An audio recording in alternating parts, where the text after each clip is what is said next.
So recently on the channel, I've been making more videos that are universal, geared to non-Jews. And in the wake of the whole Charlie Kirk assassination and watching some of his videos, obviously he's very charismatic, very strong values, but yet he keeps on mentioning about Christianity and how accepting, do I say Jesus? Accept him as your Lord and Savior. And it seems like a daunting task, obviously, trying to convince or trying to teach or explain how God is not there to save you, especially him is not your Lord and Savior, but we're here to serve, not be served. And it just seems the Christian world is reinvigorated, revived with his death and his passing. And it just seems like a ripe time to sort of communicate truth on many different levels, but particularly on this level, how is it possible to communicate this idea that it's not about you being saved when the whole Christian world, which just seems to be getting bigger and bigger, is so convinced that it's all about them accepting him as your Lord and Savior? Is there any new ideas or any constructive or anything? I was just curious about your thoughts on the whole Charlie Kirk thing in general.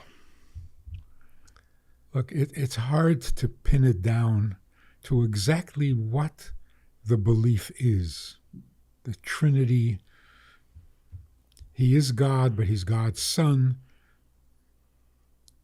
It's hard to figure out exactly what the belief is. And they call it the mystery. It's one of the mysteries. But I think what's happening recently is that the emphasis on doing, that wasn't there in the original plan. The original plan is you get to heaven without good deeds. You get to heaven on grace. But now, today, the feeling is, no, we got to do something. I mean, the greatest thing about Charlie Kirk is he did a lot. He was committed to doing and improving the world and making it. His inspiration came from his Christianity. Okay. But it wasn't just trust in him and everything will be good. Maybe that was never really meant to be the message. But now that the emphasis is on doing, on repairing the world, on tikkun olam, I think that's something new and better. Because ultimately, even in Christianity, you end up serving God, the Father. It's new. It's been 2,000 years. So if the belief in a Savior, in the Son of God, leads you to God, fine.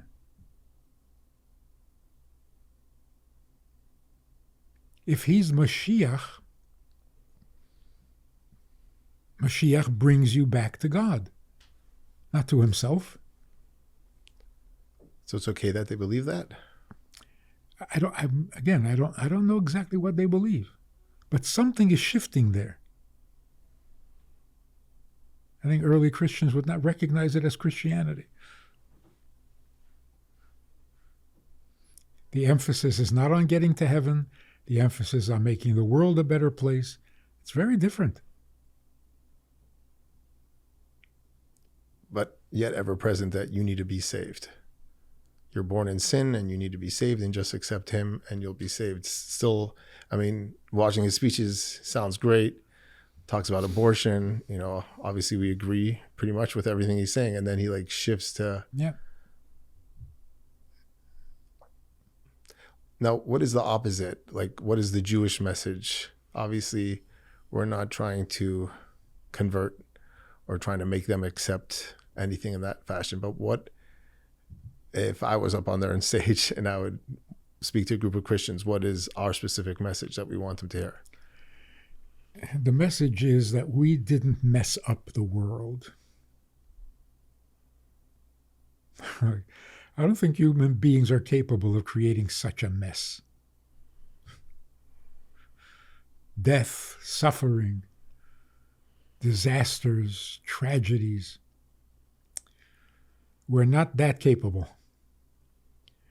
We entered into a world that needs repair. We are the solution, not the problem.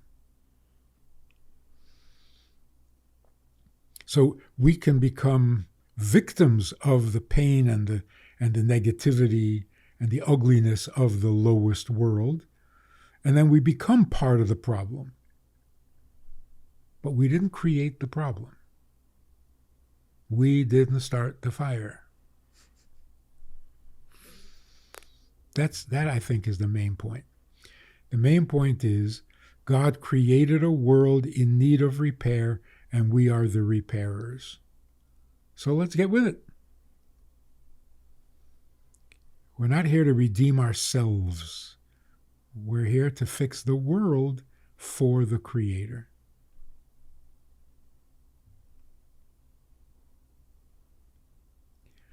I think that's very sane, very liberating, and very holy. Fixing yourself, is that really holy? That you're the problem and that you're damaged, is that healthy? So I think it's healthier and holier to know that you're in the service of God. Not here to fix yourself. You're here to serve the Creator because He created a world that could be very bad, but with a little bit of effort on our part, we can make it the best of the best. So that God has a place where He is more comfortable than in heaven.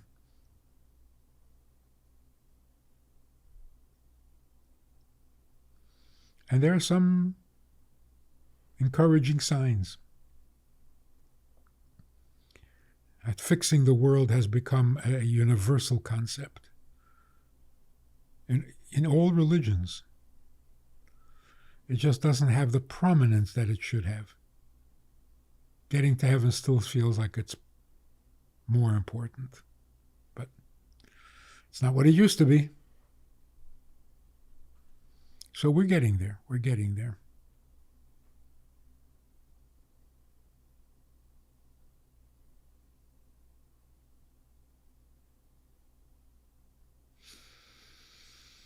The contradiction. Charlie Kirk. Devoted to the world, devoted to people, reaching out to people, being so selfless. And then all of a sudden turns around and says, oh, I'm just doing this to get to heaven. Woo, so selfish? There's an inconsistency there. So who is he really? The selfless guy who risked his life for others, to help others? Or, no, he was just doing it to get himself to heaven. It's confusing. So you don't think Charlie Kirk thought about that? He's obviously extremely intelligent, high IQ, and so selfless, political activism, community organizer, and never thought about this idea of that it's not about me and being saved. Like, it's almost like there were two Charlies. The public Charlie and the private Charlie. I don't know. But there does seem to be like a contradiction there. Is it all about my salvation, or is it all about my service to the bigger picture, to the bigger plan, to the vast eternal plan?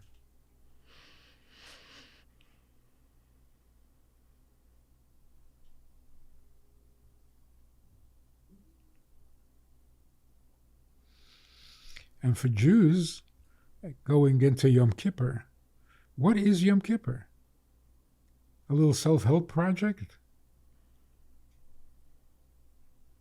Like today you can bargain your way into a good deal with God. If you promise to be good, you'll get a life, a year of life, a better life, a richer life, a successful life. Is that really what it's about? And what's so awesome about it? Like Black Friday? You can get a real bargain today? I mean, what is that? Days of awe? Can't be about me. I'm not that awesome.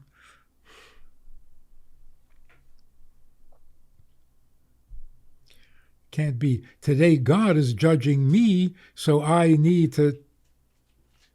Well, then it's all you. What's awesome about it?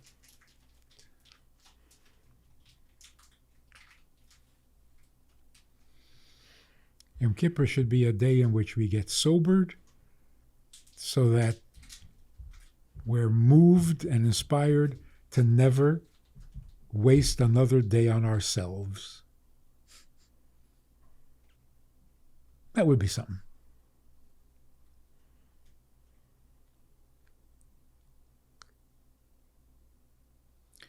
And it doesn't mean abuse yourself or neglect yourself.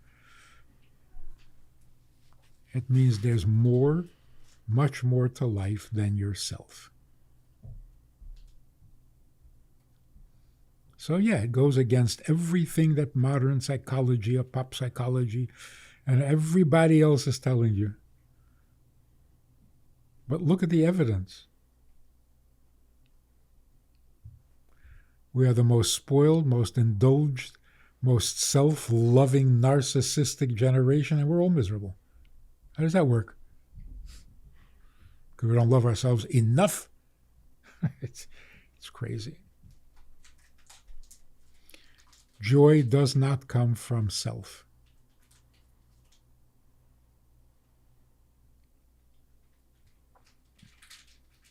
If you haven't made a difference in anybody's life, you have nothing to be happy about.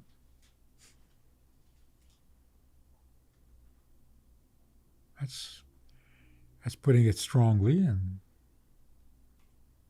maybe a little too dramatic, but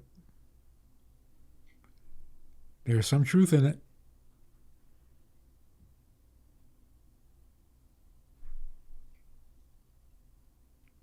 I was speaking to a young man yesterday. He says, so what's the point? What's the story? What's going on? We're supposed to be more godly. How do you become more godly? I said, what does godly mean? What's godly?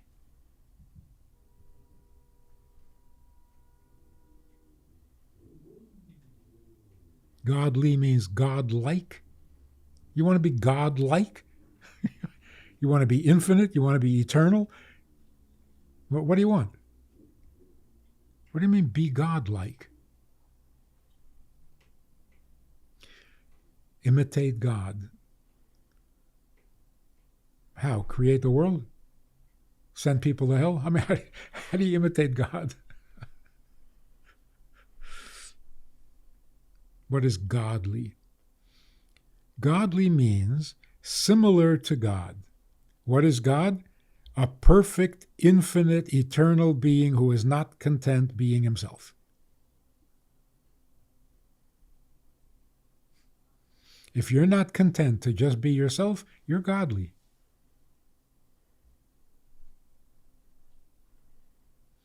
To what degree can you be more than yourself? There you go. Now we're talking. How completely selfish and wrapped up in yourself can you get? Scary. Narcissism is scary and dangerous because it can get that bad. So, the opposite of godly is not evil. The opposite of godly is narcissistic. It's all about me or it's all about him. If it's all about him, it's the opposite of narcissism. And in our polarized world today, Those are the choices. Either you can be narcissistic or you can be altruistic. Everything in between is not worth living.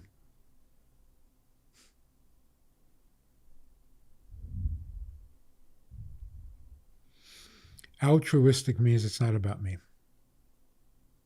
Not, I'm so great, I'm altruistic. That's not altruistic.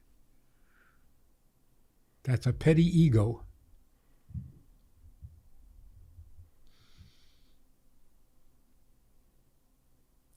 We're getting there. We really are getting there. People are waking up and realizing, wait a minute. If I have everything I want, have I accomplished anything? Is that like a dead end? People who are worth $200 billion. Yeah, but they're not worth $1 trillion. And they got to get to trillion. Then what? What comes after trillion? Brazilian?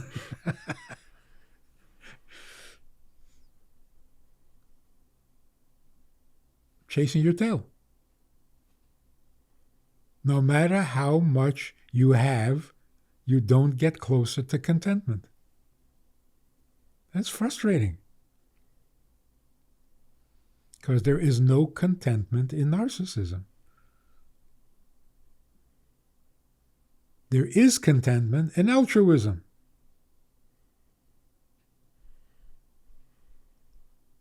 People are realizing that.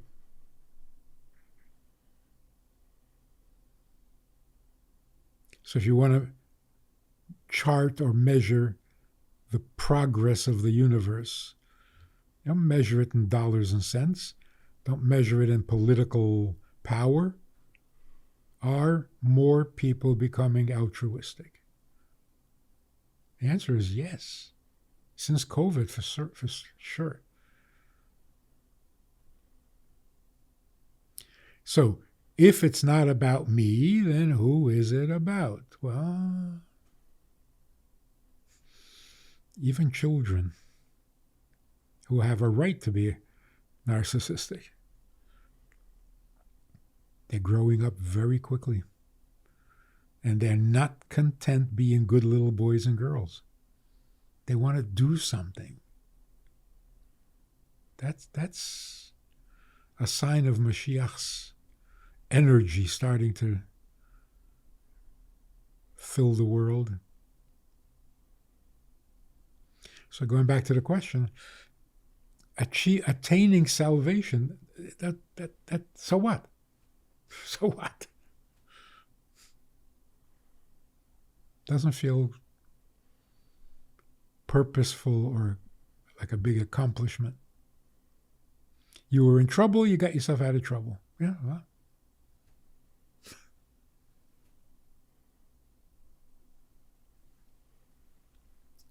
Doesn't resonate anymore.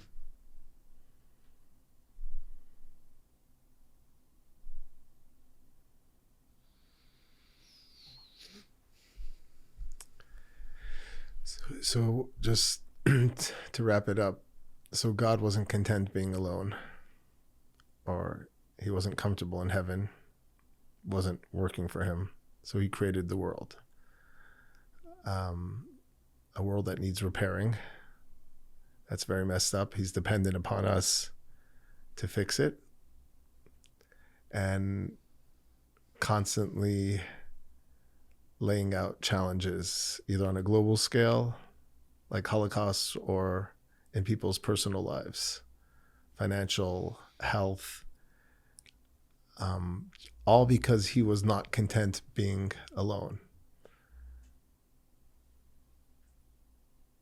On one hand, it sounds nice and it's obviously resonating. On the other hand,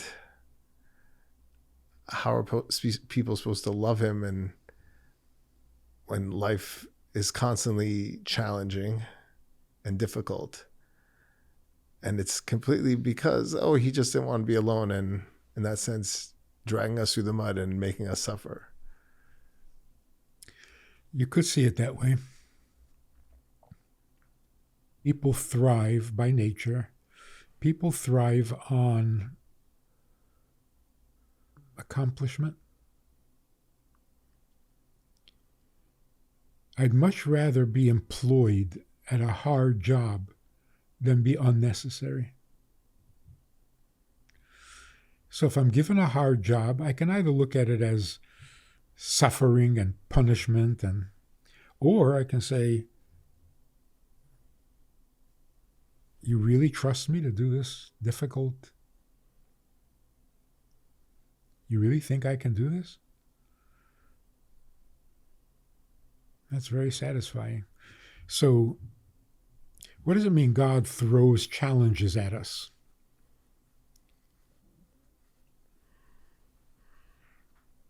If we're going to use a military model, you have this Green Beret, best of the best, and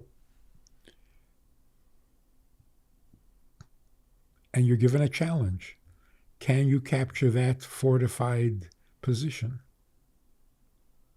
What, are you being punished? You succeed at that, and the army says, wow, you guys are really good. Maybe you can even capture a whole city. Now you're being punished? So there are so many negative forces in this lowest of all worlds that need to be conquered. So what does it mean God puts challenges? Say, can you fix this? Yeah. Oh, can you fix that? Can you overcome natural laziness? Oh, good, good. Can you overcome natural jealousy? Can you overcome a tragedy, or will it destroy you? These are all these negative, depressing, discouraging, dark forces that we have to conquer. So if you're given a real challenge, it's a compliment. No one ever was able to go through this kind of a darkness and conquer it, come out inspired and come out better than you were before, which means you defeated that darkness. Depression, poverty, tragedy, they all have to go. And ultimately, God benefits when you defeat it, because because there's one more thing that could not keep you from him. Like God tested Abraham, that will you give up your son? He didn't mean actually give him up. He said, will you? And when he showed that he was willing, that's all God wanted to know. You overcame that natural resistance. It's a very painful and kind of controversial, but every wife wants to know, would you abandon me in favor of your son, our son?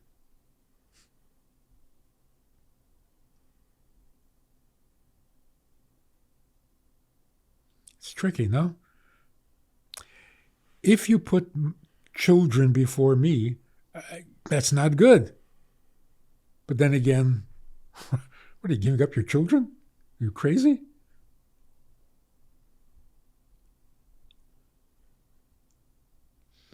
If, hypothetically, it should ever come to a point where you have to choose between me and the children, I need to know that you would choose me. But it should never happen. That's the Akedah.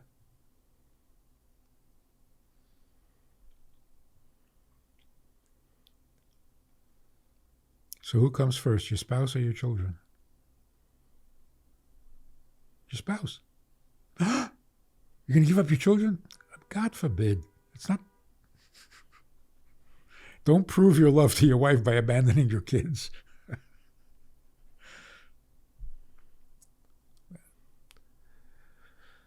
So when we say Eina Kadosh Baruch Hu Bar B'Trunyam B'Yosef, that God doesn't come on his creatures more than they can handle, so these challenges or missions, as you're saying, he knows what you're capable of. He knows what would push you over the top and that would make you turn your back on him. So he doesn't push you that far. Is that what that expression really means? Or anything you can't handle, he will not hold you responsible for. I mean, you can't handle being hit by a truck? You can't just get up and bounce back? No, you can't. He's not going to complain about that. Wait, you didn't come to shul because you were hit by a truck? No excuse. Yeah, it's an excuse.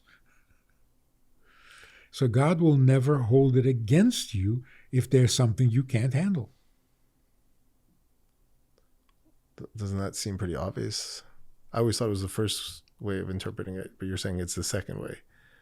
Well, I mean, obviously he's not going to hold it against you if you get hit by a truck and you can't come to the synagogue. I'm saying that seems elementary to me.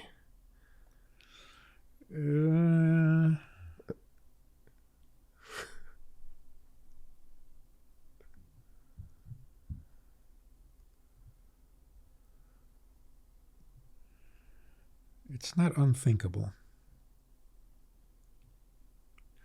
And if you go by a strict God,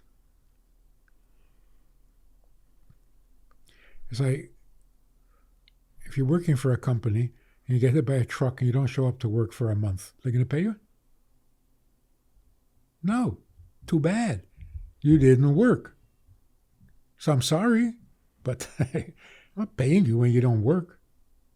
Does God do that? Apparently not. That's right.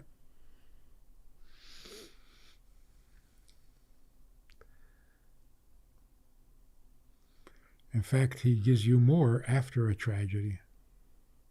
Right? After a fire, you get rich.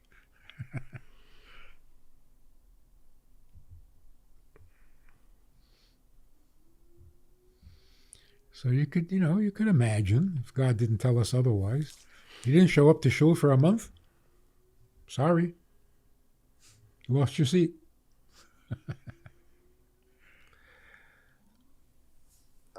All these different ways of like what's God thinking and how's he reacting, and you speak to possibly this rabbi, he'll tell you he relates in this method, he's strict. This rabbi says he's more merciful and kind, and even in your own personal life.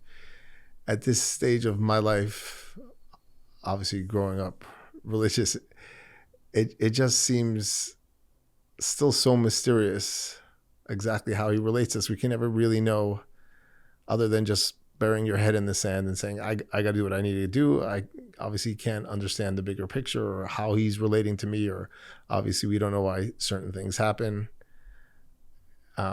which is understandable to a certain degree, but it's like the personal interactions and relationship part of it. Should there be an emphasis on that, or like how he's communicating us? It still seems like such a guessing game. I mean, I'm not sure if I'm articulating that correctly, but. Well, that's not surprising that we're puzzled, but there are certain things we know for sure. He doesn't want any being of his, any of his creations, to suffer even a moment of discomfort. We're sure of that. Although obviously we see that's clearly not the case. That would be a failure on his part. What kind of father makes his kids suffer? What kind of creator creates beings and then puts them through pain? So if you even entertain a doubt, maybe God likes to see you suffer. There's something wrong with you. To teach you a lesson or to correct your path. Then is it suffering or is it boot camp? Well, boot camp is suffering. Is it? Painful.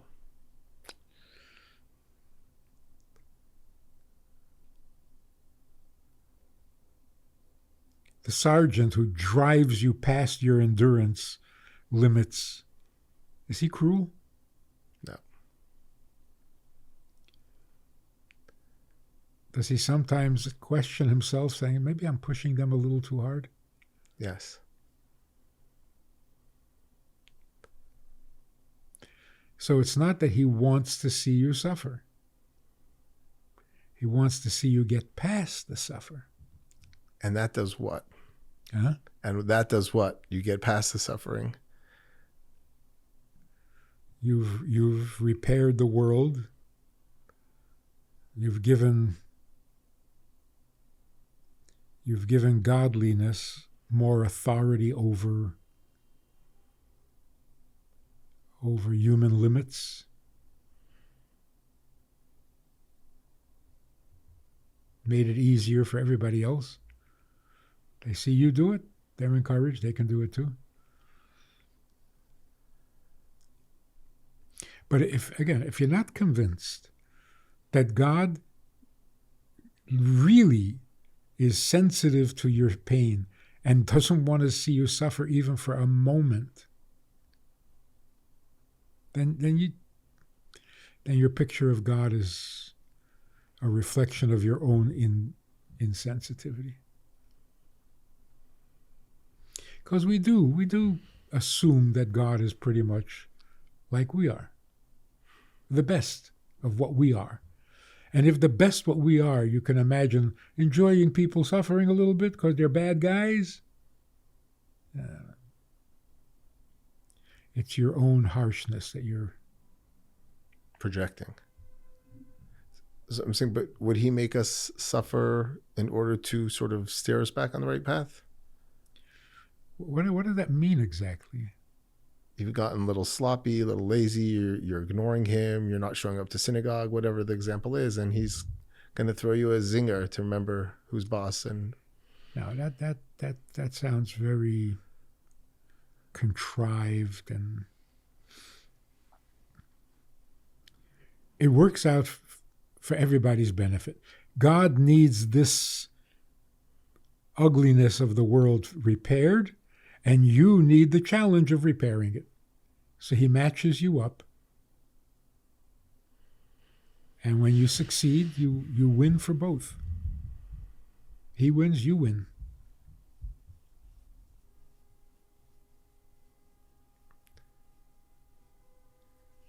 So I'm saying, like, let's say somebody struggles with financial huge loss. They can't pay their mortgage. And it's devastating, and they're evicted, or it's a health issue, and they're back and forth into the ER. So if I understand correctly, you're saying it really is nothing to do about you in the sense of refining you, or he needs you to accomplish something in that eviction, in those emergency room visits.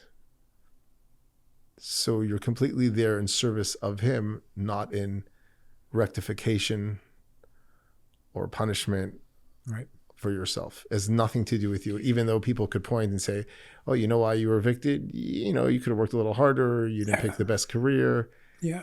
We could be very judgmental, and we are. But don't blame God. Like, I think a very powerful example is a man marries a woman, and they're having a very comfortable life, and then he loses his job and loses his money. His wife going to leave him? Maybe she should. It's not the deal I agreed to. But if she doesn't leave him, what does that accomplish? It shows that her connection to him is far greater than money.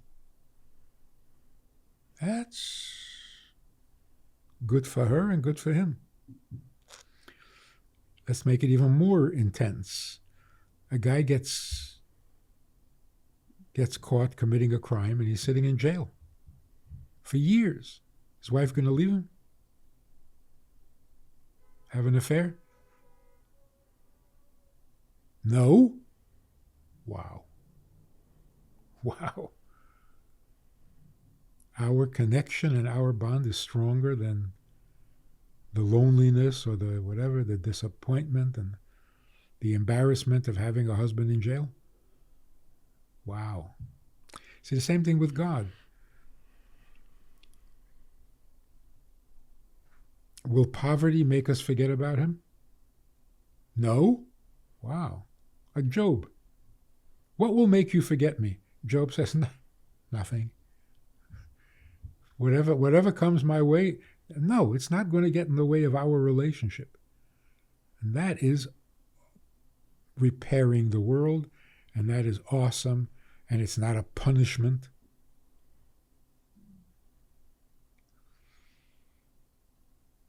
This emphasis of this hang up on punishment, I don't know where that comes from. It's nasty. The question of why do the righteous suffer? Good question, no? Well, you can come up with a pretty simple answer. If they're suffering, they're obviously not righteous. That is a nasty, cheap shot. But the idea of punishment, you look at the Bible, the 5 books of Moses is always, people sinned, they brought the flood. There's constantly, the people of Sodom. There's constantly God's upset, either wiping people out, killing them, plagues, pestilence, you name it. Smiting. Where does that notion come from? Doesn't that seem to be the ABCs of what the Bible's all about? As a kid studying it, that's definitely the notion that you get. Like, watch your step. You're walking on eggshells. Coming up to Yom Kippur, tomorrow night especially, you want a good year. You pray your heart out and try to pack it all in so he doesn't take it out on you.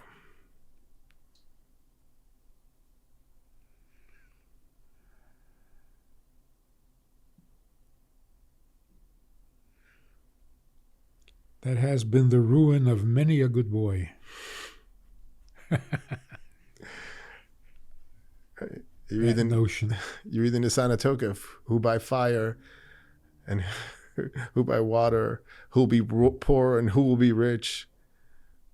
It's always very scary when you're reading it, like, this year. And some years are good, some years are great, some years are more challenging. So it's like in those moments of those deep mystical prayers is definitely the notion. Death has been around for a long time. And some people die by fire and some people die by water. It's pretty scary. In the prayers on Yom Kippur, we mention, quoting God, I will look after you this year like a shepherd taking care of his sheep. I will decide who lives and who dies. I will decide who dies which way. I will decide who succeeds and who fails, who becomes rich and who becomes poor. So don't worry. It's not a threat. It's meant to reassure us. You're not going to die by some terrible accident. You will not die for no reason. You will not get rich for no reason. You won't be poor for no reason. Yeah.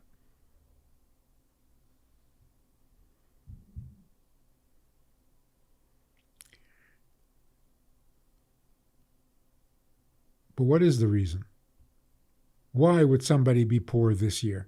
Why would somebody die this year? Why by fire? Why by water? I don't know.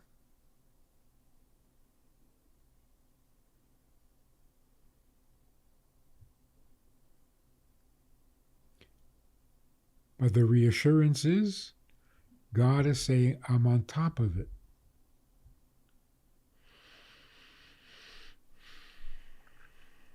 I won't overlook you. I won't forget about you. I won't abandon you to fate, whatever that means.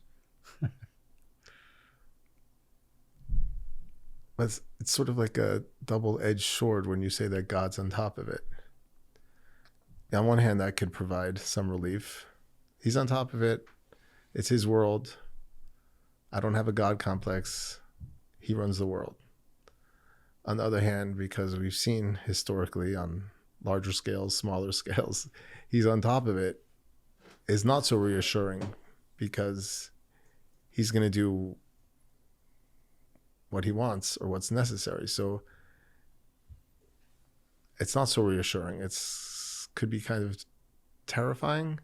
Like, imagine people in the 30s in Nazi Germany, and they're like, yeah, God is a plan, or God's on top of it. And then we saw what happened, right? It's a good example.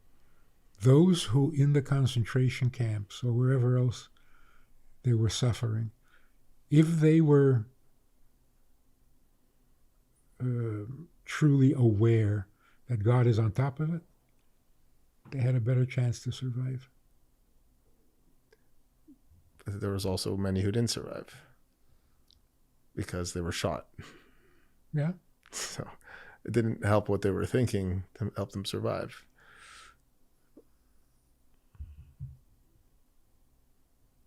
Survival is not the objective. It's having a meaningful existence or a meaningful life.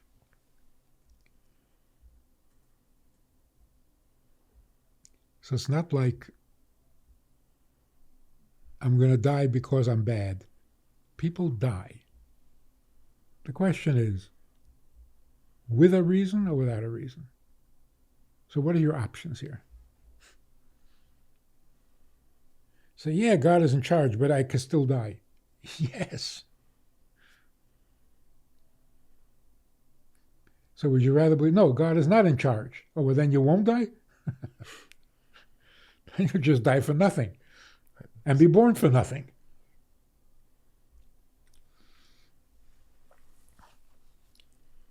I don't think people expect to live forever, but they do want to know that they're not dying for nothing.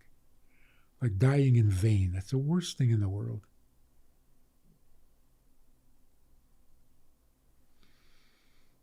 We're not looking to be immortal. We're just looking to be meaningful. Our life should be meaningful. Our death should be meaningful. Purposeful.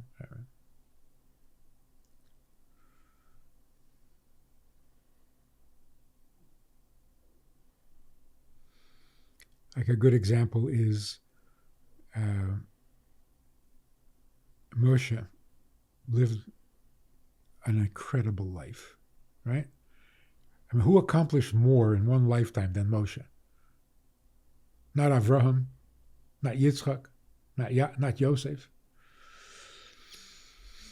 But when he died, no one knew, no one saw, no one was there, and no one knows where he's buried. So his death was a total non-event, right? Personally, it was fantastic. God kissed him and took his soul. Amazing. That didn't do much for the world. So he was reincarnated as Rabbi Akiva. Again, he lived 120 years. Again, his career started late in life.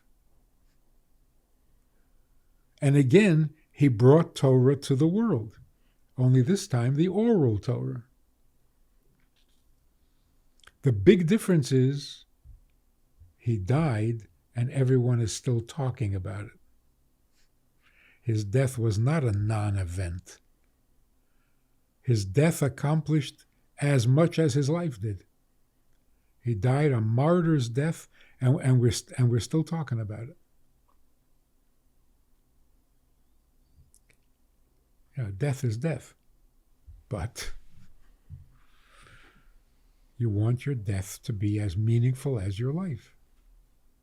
So knowing that you die because it's part of God's plan, and that somehow it makes the world better, it moves the world along, okay. What a way to go. So the prayer really is not, let me live long.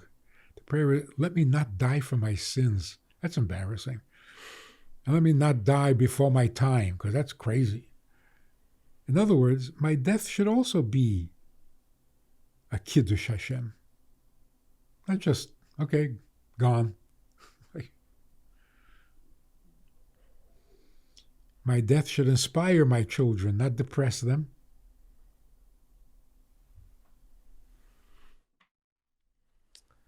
Okay, thank you. Have a easy fast and A meaningful fast. meaningful fast. Not easy necessarily, but more meaningful. And Yeah, the question, like, why do I have to fast? Okay, then you're miserable because you don't see any meaning to it. right. Thank you.